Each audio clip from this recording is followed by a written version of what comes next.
കസ്റ്റമറും ഉണ്ടെങ്കിലും കസ്റ്റമർ ഇല്ലെങ്കിലും നിങ്ങൾ ചെയ്യുന്ന ജോലി കറക്റ്റായിട്ട് ചെയ്യാം. ഗുഡ് മോർണിംഗ് മാഡം, എന്താണ് വേണ്ടത്? മാലയാണോ? എന്താ മാഡം വേണ്ടത്? വളയാണോ? ഏതാ സൈസ്? കളർ ഏതാ വേണ്ടത്? നമുക്ക് ഇത്രയും കളറുകളൊക്കെ ഉണ്ട്. ഏതൊക്കെയാ വേണ്ടതെന്ന് വെച്ചാൽ പറഞ്ഞു. ബാഡോട്ടാ ഇവിടെ ഇരിക്കുക. എങ്ങനത്തെ മാലയാണ് വേണ്ടേ? വെഡിങ്ങിന് ഇടാനാണോ അതോ റിസപ്ഷനിലാണോ വേണ്ടേ? ഏത് ടൈപ്പ് ആണെങ്കിലും പറഞ്ഞാൽ മതി, എടുത്തു തരാം. ലിപ്സ്റ്റിക് ആണോ? ഏത് ഷെയ്ഡാണ് വേണ്ടത്? ഡാർക്ക് വേണോ ലൈറ്റ് വേണോ? ടെസ്റ്റർ ആണെങ്കിൽ നമുക്ക് വേറെ ഉണ്ട്. മാഡത്തിന് ചിലപ്പോൾ റെഡിഷ് കളർ ആയിരിക്കും ചേർന്ന്. ഒന്ന് ട്രൈ ചെയ്ത് നോക്കിക്കോ മാം. ഏത് മോഡൽ ബാഗാണ് വേണ്ടത്? ഇതെങ്ങനെയുണ്ട് മാം? കൊള്ളാവോ?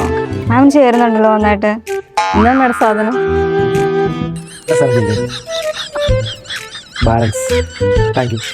മാഡം പർച്ചേസ് ഒക്കെ എങ്ങനെയുണ്ടായിരുന്നു? കളക്ഷൻ ഒക്കെ ഇഷ്ടപ്പെട്ടോ? വീണ്ടും വരണം കേട്ടോ.